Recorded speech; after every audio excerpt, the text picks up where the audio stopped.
Today we're looking some more at the book of Nehemiah. We finished yesterday, we were talking about the covenant and talking about the Constitution.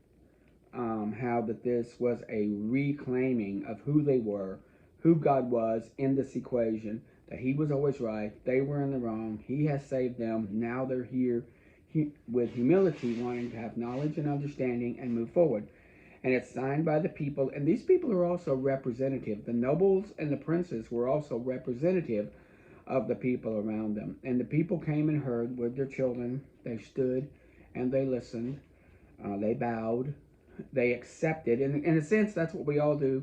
We don't really bow anymore, but if I sign or I nod in agreement, there are things that we do that say the amen is, we say amen a lot in the church when amen is not just it is true, but I affirm. And it is a covenant word. When I signed my escrow papers, I was signing my name. But that was a form of amen. I accept. Amen. I accept my part of this. Amen. If there was any part I didn't accept, I didn't say amen to. And of course, I had to say amen to everything for it to move forward. Same thing is true here. That they had the responsibilities, and with joy they started keeping the responsibilities, building the booths and keeping their side of the story. In 11, we see the rulers and the people dwelt in Jerusalem, and they did do a lot. They did a lot to know who would stay in the city and who was not, and this was actually very fair. That way people couldn't say, well, you get this and you have more power over me and you took power. No, we're going to make it fair. We're going to draw names by lot. 1 out of 10 gets to stay in the city. And that's a sense of fairness there that they did. And the people blessed all the men and willingly offered themselves to dwell in Jerusalem. Also taking on that responsibility. Even if you were like, you didn't want to, you kind of want to shirk your responsibility, get way off into the corner someplace and live your own life. No, you might have to stay and take on the responsibility here. And so they talked about the people involved there and who all these people were. So we go through this and all these people that signed and people that were heads of states and nobles. And their brethren did the work of the house. And they talked about all of them that did all the work of keep things going, keep things moving. They're still working with raising this temple, still working with raising up the city proper. These people were dealing with the workings of God right then. And their brethren, mighty men of valor. These were not just average men who had to take it or leave it. Men of valor, men who saw that this was their responsibility and who wanted to bear that responsibility. That's what a man of valor is. A man of valor is someone who sees his responsibility and wants to bear that. Many men are men of valor and don't know it. The world doesn't honor you unless you make money. Are you taking care of your kids? Are you taking care of your responsibilities? Are you doing upkeep? Are you trying your best to provide through bringing in resources, through the managing of resources? Are you trying to nurture your wife and nurture your life with your wife and nurture your kids? That's valor. A lot of men are not men of valor when they push that off to somebody else, or they don't care, or that's somebody else's responsibility. The wife takes care of the kids kind of thing, and I'm going to live my own life. That's not being a man of valor. And so we have these men mentioned here, and Levites. Many of these Levites also men of valor, and they were men of the sword. We always think of priests as people who run around in robes and are thinking they're holier than thou, carrying around scrolls, and they have like the thick glasses or something. They're the professor types. These men also had swords. They were called not to use the sword on the people. You will listen, but in defense of the people. In defense, we will find that the Levites had swords many times for defense. Most people carried swords anyway at that time. We talk about those who kept the gates. We talk about the singers of the house of the Lord and how they were taken care of. They were even recompensed like the Levites. When you became a singer and came in and you were responsible for doing the songs, and some people think, well, that might be a cool deal, just singing all day. Well, you're going to get hot. It's going to get tiring. You may have to move back and forth to a recitative. You've got to be clear, and you're not always singing your favorite songs. This is for the people. This is not for you.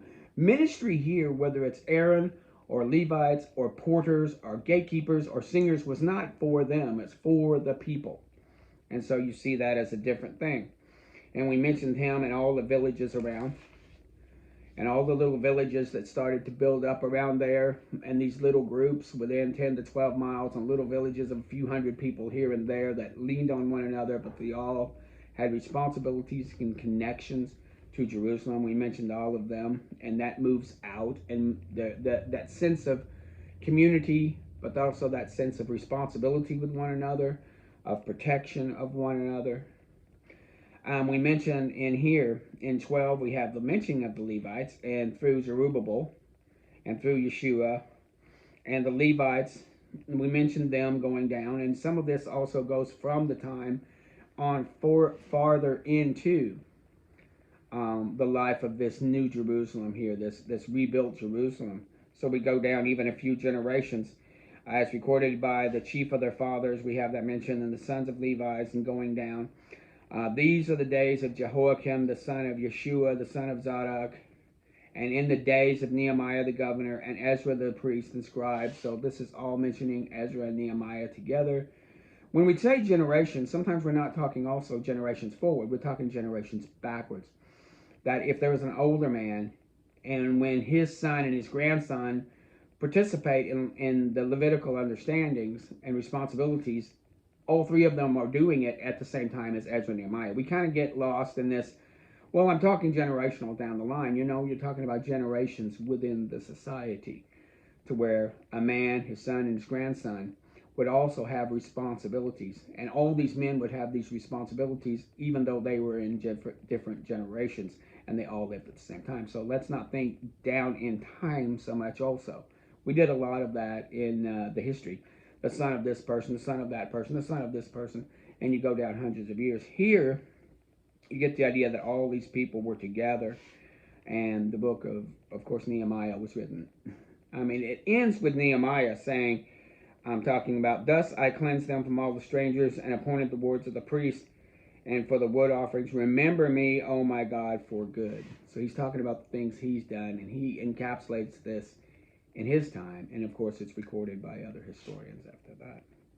So we have the setting up of the Levites here, and the dedication of the wall of Jerusalem, this protection that God is, and they dedicated with gladness and with cymbals, and there were singers, and there was they are also building, the singers were building their villages, and these villages of course would have walls, and they had like little mini Jerusalems out there. And so they're doing all these things, and there's also so much joy. And so we have them mentioned here, all these people, all the priests and their sons with their trumpets, the fountain gate, and all these other gates are mentioned. I'm just going down through here, talking about the gates of Ephraim. Again, the beauty of this wall for protection, and the beauty of this wall for strength. And you had only, 3 ways in, and those were monitored and checked and barred when you weren't supposed to be there. Then stood 2 companies of them that give thanks to the house of God, and I and half the rulers were with me. So we're talking about, again, large groups of people participating. You have a very joyous time in the dedication. So we have the Constitution in 9 and 10. The Levitical line is set up, in 11 and 12, where we're talking about the Levites. And now we're talking also about the joy of setting up. The wall is done. If we're dedicating something, it's done. This is an important part of this day, is that the wall is done, and they're having joy upon this. And they offered great sacrifices and rejoiced, for God had made them rejoice with a great joy. The wives and the children rejoiced. So was the joy of Jerusalem was heard even afar off. That's what I was looking for a moment ago. This was so joyful. And again, think about it. You're on a hill. It's kind of flat. There aren't a lot of things to stop the sound, especially if you're up on a hill. I remember there are certain times of day you could hear across a lake. And there are senses. There are times when, if the atmosphere is just right and if things are just right, you can hear farther across a certain area, simply because maybe there's a lack of wind, this different kinds of things. But the joy coming from this mountain would be heard for miles going across, and maybe the enemies are like, great, but you could hear these guys. You could hear the joy. You could hear the cymbals. You could hear the trumpets. You could hear the people weeping and laughing with joy. And at this time there was appointed over them chambers of the treasures for the offering of the first fruits, for the tithes, for the gathering out of the fields. For both the singers and the porters kept the word of their God and the word of purification. For in the days of David and Asaph of old were chief singers, and the songs of praise and thanksgiving unto God. So they had all this. We put praise and thanksgiving almost as a minor thing. You know, God cares more about the sermon. I really sometimes hate it when we take the song service and make it has to tie to the sermon. So we're going to pick songs to sing that are tied to the sermon. Why can't we just sing songs? Sing songs that we love, and then the sermon can be about whatever. Because the goal is the sermon, not the people, and that's sad. But sometimes also these songs are not well written. We have to be careful in those songs we sing that they're actually expressing the correct mood, timbre, flavor, and accuracy of our God. Sometimes we get kind of wispy and willery, the sit by Jesus' side kind of stuff. It's a little bit disrespectful because we aren't thinking about his grandiose and his might. So let's backpedal off of that. We see the singers and the porters are mentioned there. And they sanctified holy things unto the Levites. So even what they did was considered holy. So they need to be dedicated. On the day that they read the book of Moses in the audience of the people, there was found that the Amorites and the Moabites should not come into the congregation. So they started separating out people. And this is not, like I said, this isn't a bad thing. It's just you cannot be a part of the worship. You cannot be a part of land ownership. We needed to separate out these people. Now, that doesn't mean they couldn't live in the area. It doesn't mean they couldn't participate. Remember, it talked about the stranger that lived upon them, the stranger that lived among them, how they were to treat that stranger. It isn't like you take these people and kick them out of Israel. Sorry, you need to stay out there. But you may not be a part of the government. You may not be a part of the Levitical line. And of course, Judah could not be a part of Levitical line. Neither could Issachar or Zebulun or any of these others. The Levites were of the tribe of Levi. And those of the sons of Aaron were of the Levites, but they were the sons of Aaron. So it wasn't just that the Moabites and the Ammonites can't be a part of it, but to be a part of Israel proper, to be accepted, like the Israelite was accepted as in the family of God. Because they met not Israel with bread and water, but hired Balaam against them that he should curse them, but God turned the curse into a blessing. There is a generational curse. Now remember, this curse was on Ruth, and yet Ruth became part of the line. But she softened her heart towards the king. Now, I don't know if she ever had the same rights as an Israelite woman. She could probably have never held land on her own. In fact, when she got there was maybe something that kept Naomi from establishing herself.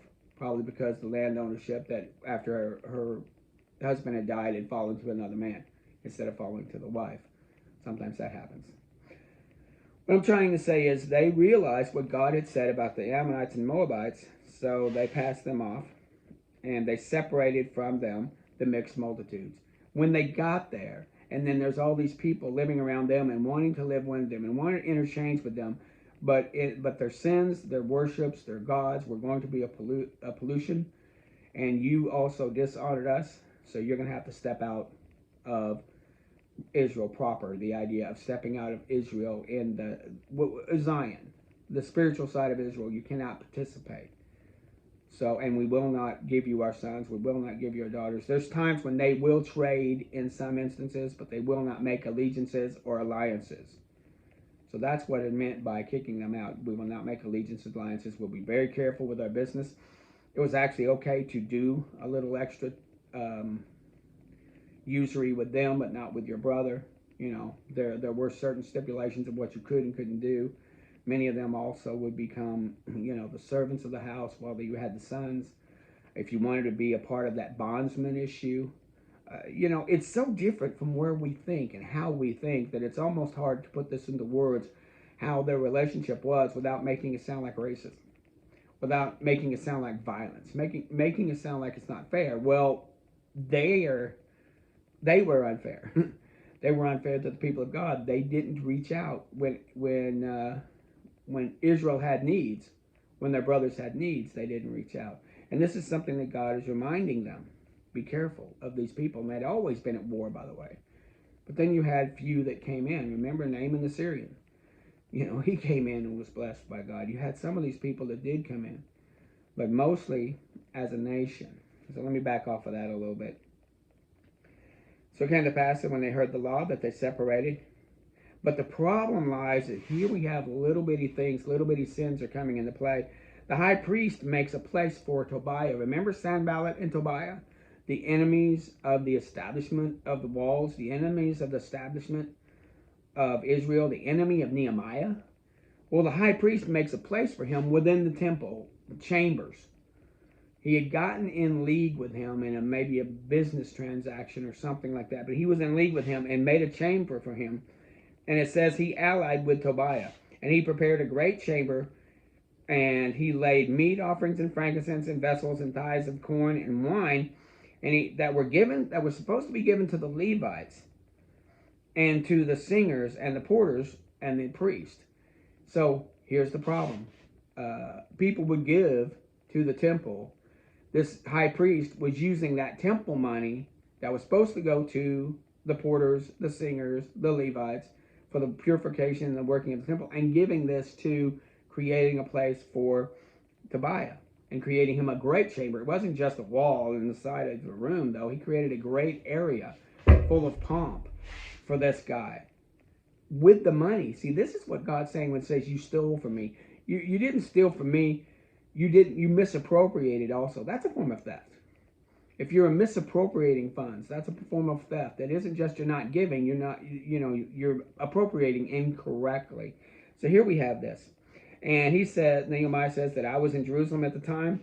I was not in Jerusalem at the time. I'd gone up to see Artaxerxes in Babylon, and I came to Jerusalem and understand the evil that Elisabeb had done for Tobiah in preparing him a chamber. And it grieved me sore, and he gets mad, and he goes in and commands that they cleanse the chambers thither. And I came again, the vessels of the house of the Lord, and the meat and the frankincense. I perceived that the portions of the Levites had not been given to them. And every man that was supposed to be a Levite, that was supposed to be participating, that was supposed to be singing, that was supposed to be dealing with purification issues, had abandoned to go home to take care of their fields to feed themselves.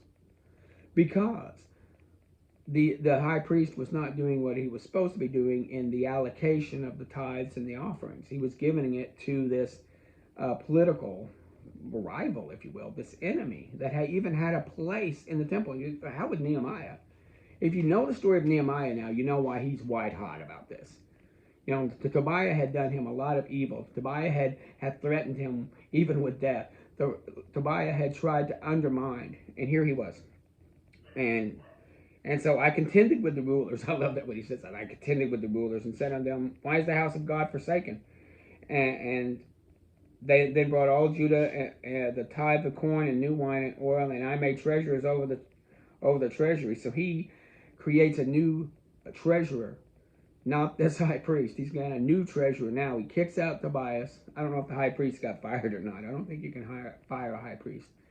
But he kicks out Tobiah. He cleanses that. He has to purify all of that area. And now he puts in a new treasurer to make sure that things are distributed correctly. Remember me, O God, concerning this, and wipe not out my good deeds that I have done for the house of the Lord and for your offices. You're going to see him again saying that a lot. Remember what I've done. It's okay for us to say that, by the way. When you've done something for God, it's okay to say, remember what I've done. He's a rewarder of those who seek him. It's okay to remind him. This isn't self-righteousness. You gave me the power to do this. Everything Nehemiah has came from the king whose heart had been softened towards Israel.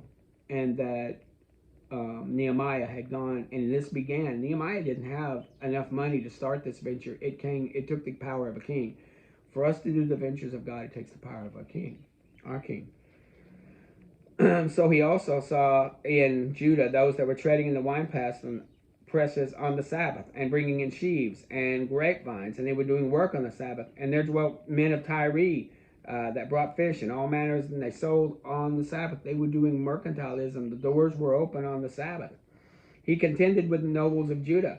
These things that you've done and profaned the Sabbath day, did not your fathers thus, and did not God bring evil upon us? Here they are also breaking the Sabbatarian laws, that you shall not do this on the Sabbath. So it came to pass that the gates of Jerusalem were dark before Sabbath, and commanded the gates should be shut, and charged that they won't open till after Sabbath. Now remember, Sabbath started at 6 p.m. So at 6 p.m. he shuts the gates, and it don't open again till 6 p.m. the next day. And so that's 24 hours later. He also finds that some of these merchants were camping out, waiting that 24 hours out, and he even goes and sends them away. So he's sanctifying the Sabbath before the people here. He says, why lodge ye about the wall? If you do so, I'll lay hands on you. I mean, he's pretty clear about what he does. He's contending here. He's laying hands on. He's making people follow. And again, they had committed to the Sabbath. When we see them signing and admitting, they wanted the joys of being in Israel. They didn't want necessarily the responsibilities. You know, here it is. You know, it's very joyous to all make booths and we're all happy and we're all a bunch of, God is wonderful. But when you have to sacrifice one day a week with getting income, when you have to sacrifice a power structure that you get to connect with as a high priest, when you have to sacrifice for this, then we create problems. So the merchants and sellers of all kinds lodged, and he chases them out. O God, concerning this, and spare me according to the greatness of thy mercy.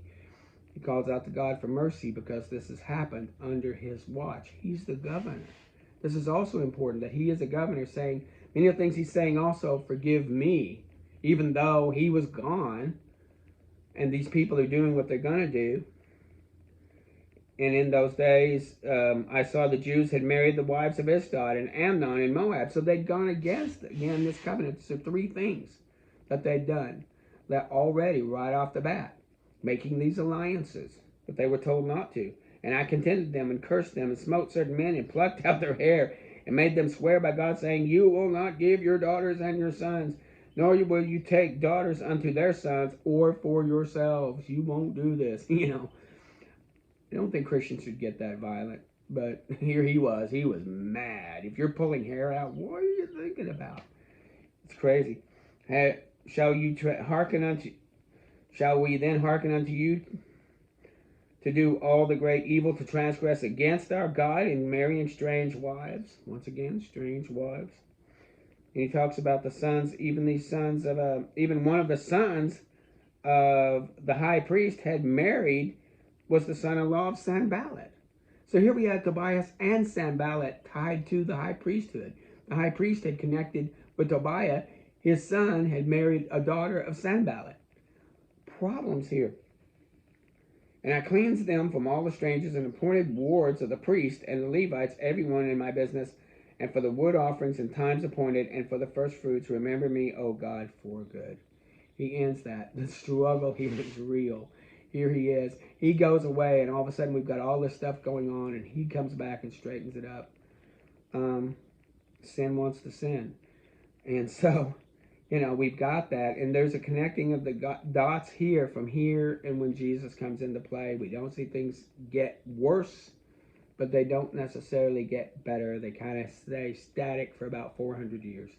And some of this high priestness, they had two high priests when Jesus was here. How can you have two high priests? You're supposed to only have one. And we could talk about all the problems. The problems that Jesus dealt with, you can see now real clearly embryonic in these scriptures. And if you now understand the history of what they were supposed to be, versus what they were at the time of Jesus, you can see the light and dark. You can see the difference. And so this really casts a giant light on what Jesus is going to deal with. And so we see that. We kind of forget that. We kind of start New Testament first. We don't see all of what these people were supposed to be, but they didn't become. The flesh can't become what the Spirit wants. You've got to follow the Spirit. This is the end of the recorded biblical history. Like I said, Josephus goes on. We're going to go back and do Esther. That happened before. Ezra. And then we're going to go to the prophets. Not to the prophets, sorry. To the poetry and then to the prophets. That's the history, guys. We've covered it once. And now we're going to just go through a little backstory and move on. I hope you're seeing this entire thread from Genesis up to now, seeing what God was fighting for, what he was working for, what he was trying to accomplish, and what he had to deal with these people. But then he takes this, and into this backdrop will come Jesus. And so we can understand now what he's going to deal with. And it really, actually, it's going to make Matthew, Mark, Luke, and John just kind of shine a little bit. When you see him, you understand now the roots of what he's dealing with. And you kind of see a little bit embryonic in the back of your brain what they should have been when he got there. And it's a tragedy when they weren't what they should have been. He even weeps over Jerusalem. Oh, Jerusalem, oh, Jerusalem, how I would have taken you like a hen does her chicks, but you would not.